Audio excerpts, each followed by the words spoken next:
Hello, everybody. Welcome back to the Blind Spot podcast. I'm Evan Thompson, and I have with me Adam Frank and Marcelo Gleiser. And today we are going to talk about an article that was recently published in the journal Noema by none other than Adam Frank. And it's called Why Science Hasn't Solved Consciousness Yet. So our theme is going to be consciousness, which will, of course, touch on everything because consciousness touches on everything. So maybe by starting, we should ask Adam to say a few words about the article, how it came to be, and the problem of consciousness as you were thinking about it and approaching it, and we'll go from there. Great. One thing, so it's published in Noema magazine or journal, which is run by the Berggruen Institute, and I highly recommend everybody to become familiar with both Noema and the Berggruen Institute, because they're really not many people know about them. I mean, things like the Templeton Foundation is quite well known, but the Berggruen Institute does a lot of really interesting thinking about. They started off thinking about governance, and that led them to think about planetary, in general, climate change, etc. China, democracy. They're just a really interesting organization. Their weekly newsletter, I highly recommend, written by Nathan Garbles, I think it is just some of the best thinking about where the world is at right now. But they take on, a lot of big issues. Noema takes on a lot of big issues. And in this case, there was an issue on consciousness, which of course, is a very hot topic, especially given what's happening with AI. And my article was really very, as we were talking about before, blind spotty. It very much came from our book, the perspective on it. And what I was really interested in, as I've been interested in for a while, about the way we usually think about the problem of consciousness, which is that, we have physics and we're going to use physics to explain consciousness. And it was like years ago at a meeting, one of the few kind of cosmology, fundamental physics meetings I attended, since that's not been my, really where my research went, where the idea came to me that the project is not to embed consciousness in physics. It's the other way around. It's to embed physics in consciousness. Or experience, right? We have experience. We've discovered this way of looking at the world, which is science. And then from there, we start to try and explain the world. But there's always, you have to start with experience. You have to start with consciousness. I think one of the things we can talk about is why the word consciousness is not the best. It's so easily reified, and why we favor experience. But that was really, I was taking this as a perspective as a physicist, where we physicists think what's fundamental is space and time and, quantum fields. And then from that, you should be able to explain consciousness. Whereas I was saying, no, you got to start with experience. And then out of that, you get things like space and time and fields, the ideas of space and time and fields, and the formal relationships between them. So that was really the point of the piece. And I guess maybe the place for us to start thinking about this together is the hard problem of consciousness. David Chalmers' beautiful formulation of this idea of the hard problem of consciousness and the difficulties, where it began, but also some of the difficulties that came out of it. So I don't know where we want to go from there, but I think that's maybe where we should start. It's funny, right? Because you're asking consciousness, which that we use to explain everything, to explain itself. So there is a problem right there, I think, which is that's what we call in the book the strange loop. Is the that you seek to explain that which is you doing the explaining, and that inevitably involves you in this kind of recursive circularity. And the hard problem is, in a way, an attempt to step out of that and to formulate a problem from a kind of outside viewpoint. The hard problem, in a nutshell, is the problem of the relationship between nature and consciousness, where nature is understood as physical nature, in the way we've thought of nature, with the rise of modern science, and then consciousness in the sense of subjective experience, and to relate those two. So even to formulate the problem, you have to, in a way, step out, have the conceit that you're stepping outside and you're saying, okay, here's consciousness over here, and here's physical nature over here. And now what's the relationship between them? Is it, that there's some generative principle or mechanism by which physical nature gives rise to consciousness, and we don't seem to have any understanding of what such a thing could be? Or is it that there's some kind of irreducible nature to consciousness that then is somehow in some lawful way linked to the physical, and we also don't understand that. And that's very much the problem as it was formulated, really as a result of Galileo and then Descartes and then, Darwin and Huxley and into the 20th century. And many people may know it under the heading of Thomas Nagel's very famous paper, What Is It Like to Be a Bat? And he poses the problem as the problem of understanding in physical terms the subjective character of experience. That's his term for consciousness understood as subjectivity and experience, lived in the first person or lived from the perspective of the subject. His example is the bat. What is it like to be a bat? What is it like to experience the world in the way that the bat does, where the bat, emits these high-pitched screech sounds and then they bounce off of things and it navigates its environment in a kind of, sonar-like way. We can describe the workings of the bat's brain, the physiology of the bat as an organism. We can describe its behavioral capacities. We can describe the physical layout of its environment.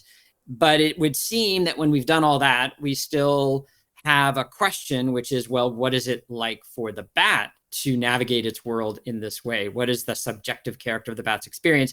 And nothing that we can say in physical terms would seem to provide an answer to that question. There seems to be, as some philosophers put it, an explanatory gap between the kind of explanations we give in physical terms and then the kind of descriptions that we would give from the point of view of experience. And so the term the hard problem is Dave Chalmers' term for just that problem of the subjective character of experience in relationship to physical nature. And it's one of the outstanding problems of our time. And part of our argument, and part of what I, see Adam, you doing in the article, which you just described, is to say, well, in a way, the problem is actually part of the problem. The posing of the problem in those terms is part of the problem, because you take a kind of physics first perspective, and then there is, how do you fit experience into it?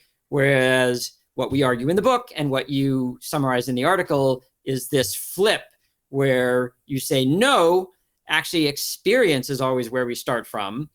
And physics is an elaboration out of that, an incredibly powerful, sophisticated elaboration, but nonetheless an elaboration out of that. So we have to sort of reverse our whole way of thinking.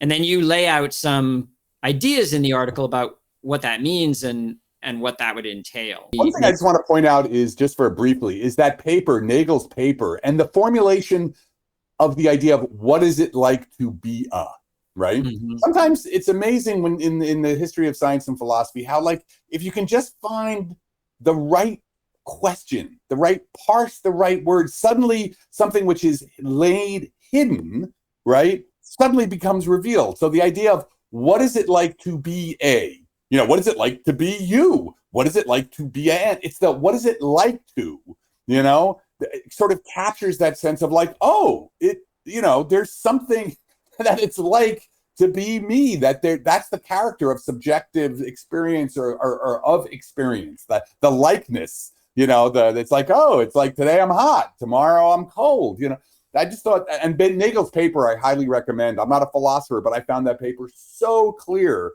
in, putting his finger on this, this problem. I think it's a beautiful paper, and I actually am. I rather like the expression "what is it like to be." Where I think the problem or a problem arises, and this is very much reflected in most of the philosophy discussions in the tradition of analytical philosophy of mind, is that expression is then immediately translated into the idea of, to use the technical philosopher's term, qualia. And so qualia is just the plural of the Latin quali, which just is a Latin word for quality, but it signifies the supposedly private, intrinsic, non-relational, qualitative, phenomenal properties of experience. So the minute you start talking like that, you've actually taken what is a rather beautiful expression, what is it like to be a bat, or what is it like to be at all? What is the feeling of being? You've taken that and you've translated it into a highly abstract theoretical construct that is, in my view, and I think in our view, as we say in the book, is an intellectual distortion of the immediacy of experience, the character of lived experience. Just to ground a little bit the conversation, and for our listeners, I once read something which to me was very useful for discussing these things. Is if you consider a blind person was born blind, right? And so has never really seen anything. And so it does not have the experience of seeing. But this blind person knows everything there is to know about colors, and light and wavelengths. And the person can describe that the color red has a certain wavelength, and this is the wavelength of the color red. And this person, using physics, what the color red is, this person does not know how it feels like to see the color red. Just sort of this distinction between a physical description of a natural phenomenon and the experience of actually subjectively integrating that experience into your being. That's called Mary's room, right? The Mary's room. Yeah, that's an example. That it comes from a paper by Frank Jackson, but you could say it in a way goes back to Locke, says some kind of similar things. But since we're talking about color, and I did a lot of work on color back in my grad school days, and my first single authored book was on color, wrote my dissertation on color. I want to add something to this that I think is just an amazingly kind of beautiful example. So if we think about what we would call so-called normal human color vision, so there's a lot of variations in how human beings see color, but for the purposes of this, we'll just say normal human color vision, where we have, if we take all the colors that we can discriminate and we sort of map them in a dimensional space, we have the colors that are made up of various combinations of red and blue and green and yellow. So this isn't in terms of pigments. This is in terms of light mixtures. So red and green are opposed, blue and yellow are opposed.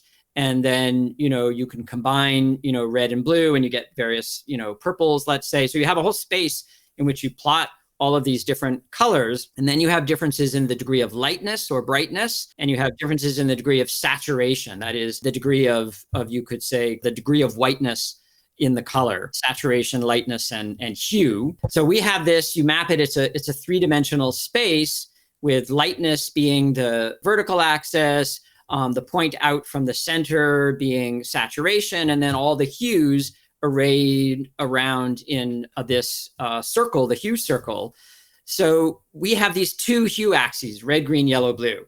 Well, it turns out that our color vision, and in general, mammalian color vision, is, you might say, evolutionarily degenerate with respect to the color vision of birds and fishes who have a more complex hue color discrimination system, which doesn't mean they see more of our red, green, yellows, and blues, just finer details. But that if you were to plot the kinds of colors that they discriminate, you need other hue axes in your space. So you have to open up your space into a color hyperspace.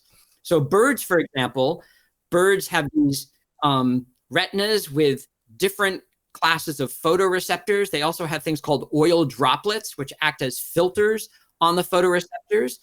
And birds are, whereas humans are trichromatic, so our color vision fits in this three-dimensional space, birds are either tetrachromatic or pentachromatic. So they have this expanded color space in which we can't imagine the colors because our imagination is tied to our color experience. So we can't imagine a color that would be a novel color that isn't red, green, yellow, or blue that enlarges the space. So the thing that's beautiful about this is, so this is what it's like to be a bird, what it's like to perceive the colors that a bird perceives. So we share in color experience, birds and humans and fishes, but we experience it differently. We all inhabit, in a sense, the same world, but we all have our own worlds that overlap and that in some respects are incommensurable. Mathematically speaking, a hyperdimensional space is incommensurable with a three-dimensional space. You can't map one-to-one from one space to the next. So we have these incommensurable domains of experience in the sense of what it's like to see color that are instantiated throughout the natural world. And so to, spin on Nagel's example, you could have the most detailed mapping of the optic tectum and the retina and the visual system of the bird and understand the bird's behavior and understand that some of what they do is discriminating light in the ultraviolet and polarization patterns in the sky by which they navigate. You could have a thorough physiological, behavioral account of this, but what it's like to see these novel colors. That's not going to be available to you. You'd never know what it's like to be a bird. Like you're just never going to know what it's like to be a bird, because their experience is irreducible. You can't reduce it to a bunch of, scientific axes on a scientific, plot. That's way downstream of what the actual life world, to use, reversals. Exactly. You use that in your article, and that's like a beautiful, you use it in Husserl's sense of the human life world, but then there's all these other life worlds of all these other beings that we share the planet with. So basically the description of the experience is not the experience. It's not the felt. That's really what this is about, right? And that reverts back to the hard problem of consciousness, I think, right? I'll take a minute just to say why, because qualia, which often becomes the focus of these conversations, to me, misses something so fundamentally, right? So there's often, correct me if I'm wrong, Evan, the discussions of qualia is like, oh, the qualia of blue, right? But I think every philosopher of mind needs to spend week-long meditation intensive to get a deeper experience of what it is they're talking about, because you never have just a qualia of blue. Blue never just appears by itself in your experience. I could be looking at, a Rothko red, amazing, staring into the depth of its redness. But, what about my shoes? I'm also somewhat aware and somewhere that my shoes are kind of maybe a little bit tight. And there's a noise over there happening. And, there's a bird chirping. And my stomach is a little grumbly.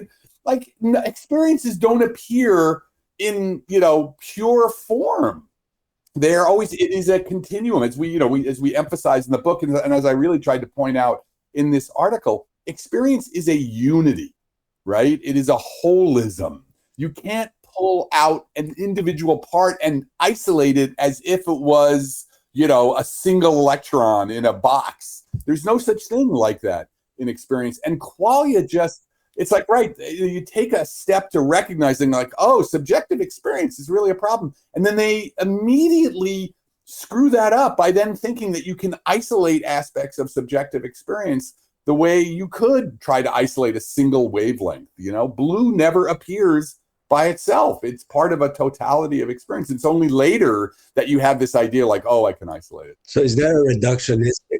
It is. It's a reductionistic way of thinking about experience, right? They're trying to box it. It's an intellectualized kind of abstract reductionist way of thinking. And the philosopher who's really the important corrective to all of this is Maurice Merleau-Ponty, who in 1945 wrote this amazing book called Phenomenology of Perception. And, the point he makes in that book is that for any quality that you take, it's always linked to other qualities. So internally, it's related. So, for example, red is hot. Red is something that has this kind of advancing quality. So there's a motor value to the color that's intrinsic to what the color is. So even colors are not purely visual. They have this, motor and affective significance. Blue is cool and receding. Actually, as a side note, painters like Kandinsky, wrote all about this in the, concerning the spiritual and art, and, the Bauhaus color theorists. So and Goethe and his theory of color, worked out this amazing kind of phenomenological relational structure of all of these qualities that get distorted into the idea of qualia when they're mishandled in this intellectual way. And the other thing about the qualities, so they have these internal kind of relations to other qualities, and they're always contextually situated. So Merleau-Ponty, he's actually quoting Sartre. He says, this very red is the woolly red of the carpet. So it's like the quality of the red has this texture of the wool of the carpet as part of its being red. And when you fracture these things into, intrinsic qualities in the way that a lot of the, qualia literature does, you've actually completely distorted the nature of the qualities in terms of their concrete lived experiential being. And this is the great problem, I feel like, what I was trying to point out in the article is that in the attempt to explain consciousness, right, as if it's just another phenomena, which is why I think none of us really like the word consciousness. Consciousness is too easily turned into a thing, a property, right? So you have like Tononi's IIT, integrated information theory, which I think has some interesting parts about it. But there's still this sort of thing like, oh, there's this quantity phi, which now I can numerically ascribe how much consciousness, this cup has versus that ant versus you and me. And it just sort of like, it misses the point that none of this makes any sense without already having experience. We have to understand, and this is the great project, I think, going past the blind spot, to embed physics in experience rather than the other way around. Because if you're trying to do the other way around, you're always going to end up with a dead world. The world will always be dead, and you're trying to somehow stuff life back into it as a machine. And that was one of the things I pointed out in the article. We talked about this last episode, the machine metaphor. But you always end up with a world that's dead, and you're somehow trying to figure out how to make the strange loop of life get back in, and you're doomed to fail. And then, worst of all, you're going to end up building machines, hello AI, that are dead, but you're going to be like, well, this is fine. Let's replace all of human, society with these machines, and everything will work out well. I think the really deep kind of fundamental question is, how do nature and science look when you make this flip? So instead of starting with, physics first in the classical way of thinking about physics, and then trying to fit experience in, because you kicked experience out in order to set up that, that method of physics. You kick experience out, and then you elaborate this physics first, and then you go, okay, now what about experience? And that's kind of the situation that science has been, grappling with through the 20th century into our time. When you make the flip and you say, okay, experience first, and physics is a particular way of developing and elaborating experience, then how does science look? How does nature look in positive terms? I mean, that's where our book, The Blind Spot, sort of ended in a way. It's like we laid out this critique, and we purposefully didn't say, okay, here's an alternative view. We didn't want to do it that way, because that is a different kind of question and takes real serious work that wasn't within the scope of that book. But that is, in a way, the question your article raises and starts exploring, is when you make this, okay, now experience first, how do we go forward from there? That's, I think, the project of, the 21st, maybe into the 22nd century, if we're fortunate. I was just going to say, where are we, or where are different ways of thinking about this hard problem of consciousness? We have a critique, but some people say it doesn't even exist, right? That it's not really a problem. So it'd be good maybe to, if we can, I think, to give a little bit of a survey of what's going on, right? Yeah. When we take consciousness an epiphenomenon, that sounds weird and complicated and probably wrong. All right, so let's start there. Let's do, because we do want to end. So the interesting thing for our readers is that the three of us actually are about to put in a big old proposal. We have our own ideas about where and how to think about experience and physics. But let's maybe just spend 5 or 10 minutes sort of looking at how the hard problem has been attempted to be solved. Let's start off with it's an epiphenomenon. It's not a problem, because Evan, your postdoc advisor, Dennett, was right. Yeah. Yeah. So yeah. So I mean, so if you take the hard problem kind of as stated in this classical way, there's physical nature and there's consciousness, and what's the relationship between the two? Then different moves become available in that logical space. So one of them is to say that, look, it looks difficult now, but let's just keep working, and eventually we'll figure out how consciousness is nothing other than a physical phenomenon that, we'll understand in terms of, let's say, the workings of the brain. So that's you might say, a sort of classical standard physicalist view that involves figuring out how consciousness is a physical phenomenon.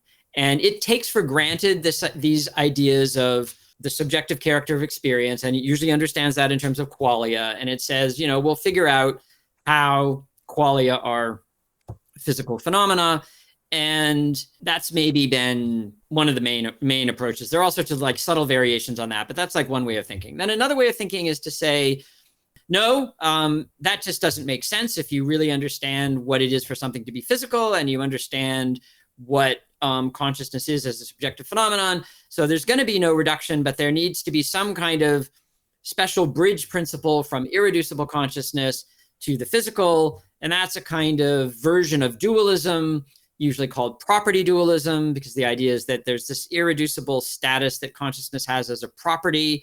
It's embedded or instantiated in the physical, but it's not reducible to the physical. So maybe we could understand that in terms of information, bridging principles involving some idea of information. So that's another route. And then there's Dennett's route that has now come to be called the illusionist option, which is basically to say, actually, that whole way of thinking about consciousness is wrong and confused. And it's an illusion that there is consciousness in the sense in which you're talking about it. And so part of the solution is to dispel the illusion. And this is usually done with physicalism in the background. Dispel the illusion, and then we'll see that what we're calling consciousness is really nothing but a kind of, complicated information processing going on in the brain. So it's still a physicalist view. It just basically says, now you're thinking about it in entirely the wrong way. And that's part of the problem. So an interesting thing that view shares with what we were just talking about in phenomenological terms is that it is rightly suspicious of the whole qualia way of posing the problem. But what it does is use the suspicion in favor of eliminating the notion in favor of some idea of information processing, basically, to simplify things. So those are kind of the standard options on the table. And then there are people like us who come along and say, no, the terms of the problem are wrong. The background understanding of science that you're using to pose the problem is wrong. We need to re-articulate the whole problem space. What about panpsychism, though? I was just going to say, there's yet another way of thinking about it. Surprisingly popular. There's a lot of, there's a lot of. Yeah, so panpsychism, in the way that it's currently used, is basically to say consciousness is not something that can be generated out of the physical. So consciousness is usually understood in this qualia way. And then it said, there's no understanding of how that could be generated out of the physical in the way that, science gives us for talking about the physical. So can I ask a question, Evan? Yeah. So is that the same thing as saying that you can't conceive of how matter can generate consciousness, right? That's the starting point of that stuff. Okay. You can't conceive of matter, even organized in the way it is in the brain, could generate qualia, would be the usual way that it would be understood. So then why do we not entertain the idea that consciousness is fundamental and is everywhere, is ubiquitous throughout the cosmos and is fundamental? So that means, no matter what your most fundamental level of description is in physics, in terms of, particles and fields, forces, etc., at that level of reality, consciousness is also fundamental. Not your consciousness or my consciousness or, the bird's consciousness, but primitive qualitative properties that are phenomenal and are in some sense minimally subjective. They are fundamental to the cosmos. And then the challenge is to develop that idea in a way where we can explain how consciousness and subjectivity, in the more familiar sense, coalesces or forms. But the idea is to make consciousness fundamental. This is important. It's different from, because Adam, you talk about this in your article, you talk about idealism. So panpsychism is different from idealism, because panpsychism, at least the way it's talked about today, says there's the fundamental physical level of description, and then there's the fundamental phenomenal level of description. So phenomenal, physical are equally fundamental, but one isn't reducible to the other. But idealism says, in some sense, everything is really fundamentally consciousness. It's a kind of consciousness or mind first ontology. We were talking about. There's no matter. Matter is not, there is no matter. It's all mind. It's all mind with a capital M. Yeah. Which, historically has been an extremely widespread influential view. For a long time, right? It's really, And that's one of the things I was trying to point out in the article was that, like, traditionally there's physicalism, right? And all the approaches that, physicalism says what's real is physical, however you want to define physical, and that's a problem in itself. But, and so consciousness must come from the physical. And then there's idealism, which said, no, there's mind with a capital M, which often is related to religion. There's the mind of God, and we are all sort of in the mind of God, participate in the mind of God. And the thing I was trying to say in the article was that there's a third option, or it's not even in between them. There's an orthogonal direction to go, which is, what I was trying to point out to, which is, phenomenology. It's a different, it's sort of an experience first view, which is not idealism. It just recognizes that there's no place to start any of these discussions except from experience. And your idea of nature, has to include you as the experiencer in it, as opposed to mind. Idealism is just another kind of, pushing that away and saying like, no, there's this cosmic mind that we're part of. That was one of the things I really wanted to, that I think we've arguing in the blind spot, that idealism and physicalism have been talking to each other for a long time, but there's this other way of thinking about it, which in the history of Western philosophy was represented by phenomenology or people like Bergson or people like Whitehead, and then of course in the tradition of the classical philosophies of India and Asia, had a huge amount of discussion going on about it. It just hasn't been a main thread in Western philosophy. Yeah, it's worth saying that, all of these sort of isms, panpsychism, idealism, materialism, physicalism, they've meant different things at different times in different historical epochs. And in Asian philosophy, we have all of the same things. We have already in, the earliest development of philosophical thinking in India, we have materialism, we have idealism, we have then, the emergence of thinkers who don't like these categories and try to say something else. So this has been a long human conversation in a lot of different civilizations and a lot of different cultural, times and places, which indicates, how deep and fundamental it is. And Spinoza, right? Spinoza, yeah. I think it's really important too, because he basically said that God mind is in everything, right? And I think a lot of the modern panpsychists are kind of rescuing a little bit this idea. My problem with all of this is the same problem I think critics of Descartes already said, which is, so Descartes he didn't create, but he elaborated on the idea of dualism, that there is inert matter and then there is mind, right? And then the fundamental question was always what I think some people call the binding problem, right? Which is, okay, if mind is one thing or soul is one thing and matter is another thing, if soul is immaterial and matter is stuff, how the heck does something which is immaterial connect and interact and in affect something that is material?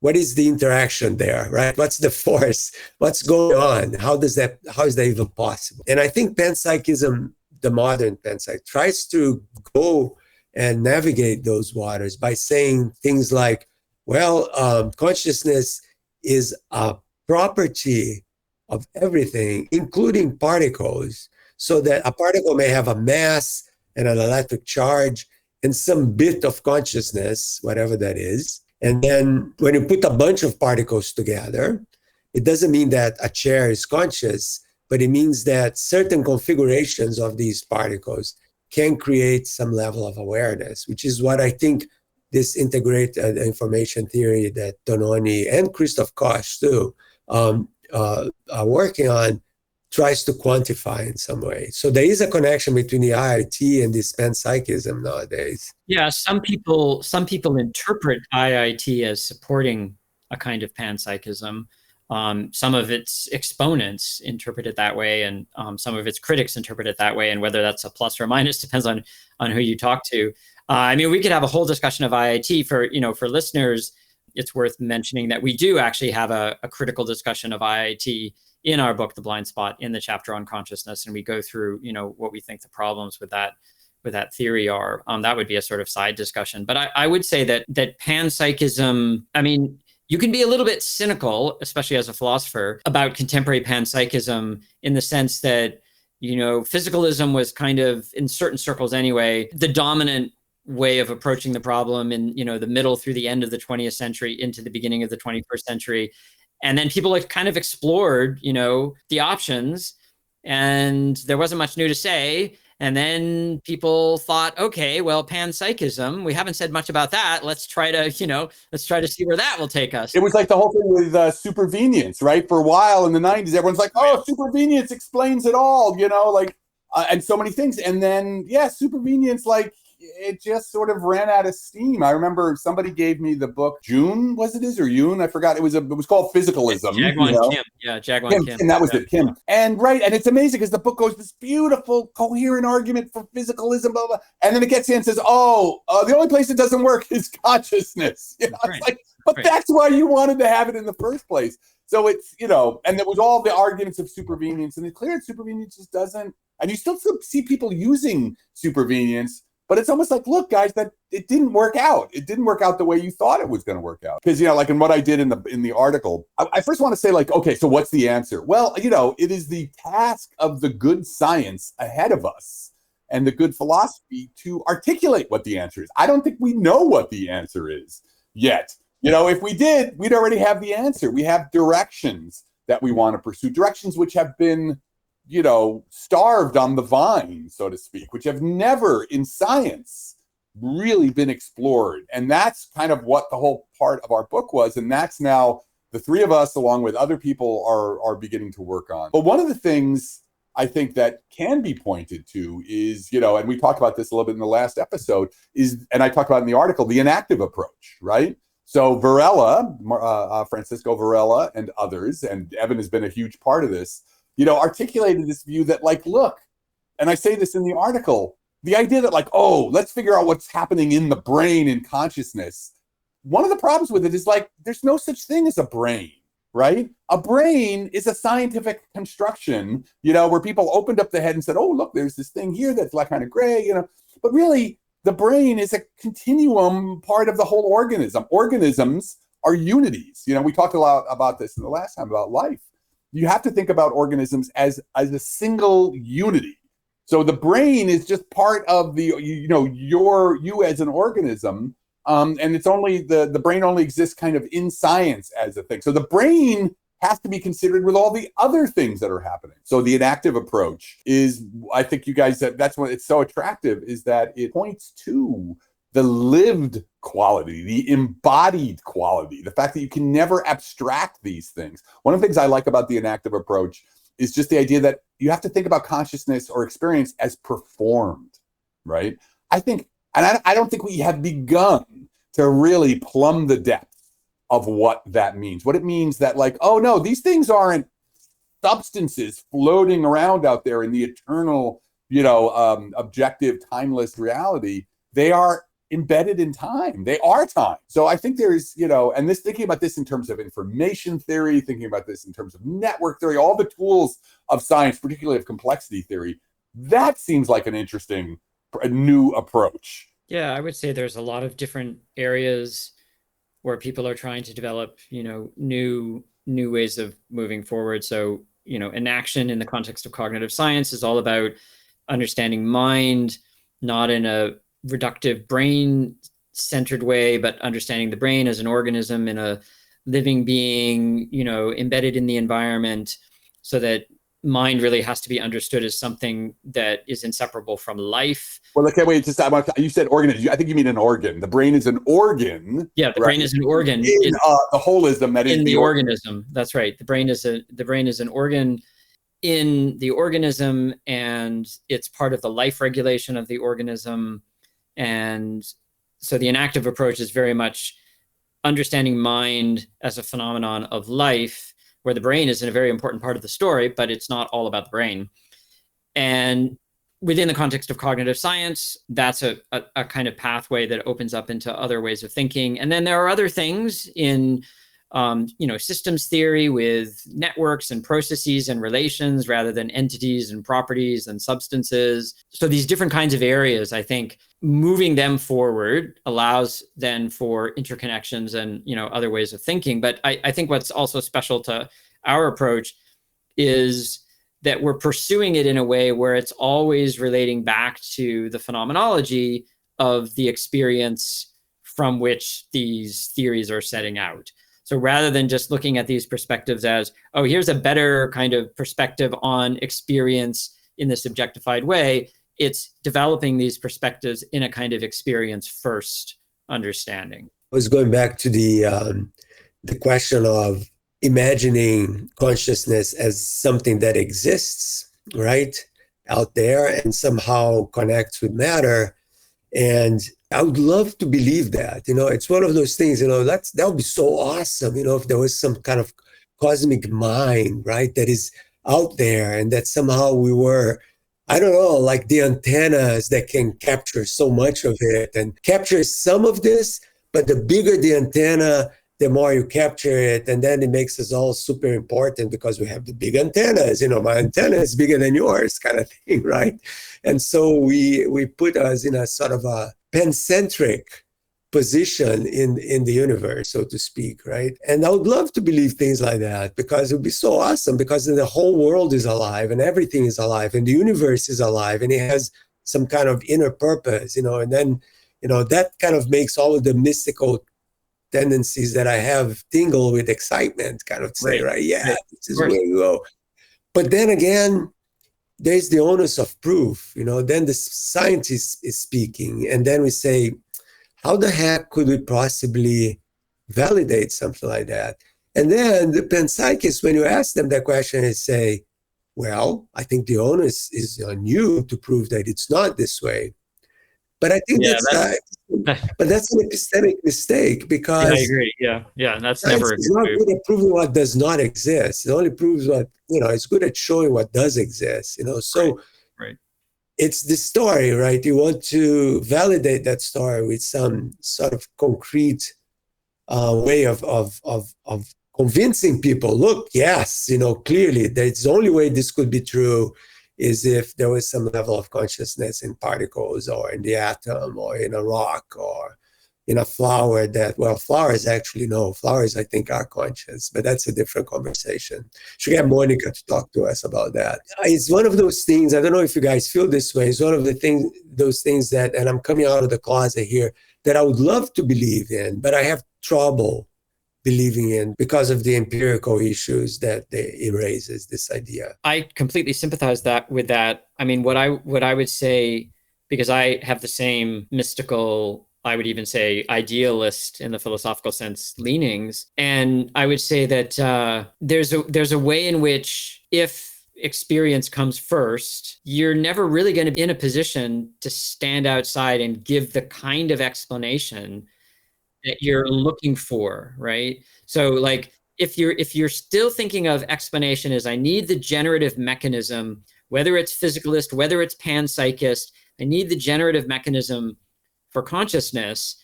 Well, when then you think of it that way, you've already abandoned the experience first stance. So when you're in the experience first stance, that kind of thing is not how you should think about it. And some other participatory kind of epistemology or method is what becomes necessary. And, that then becomes the project.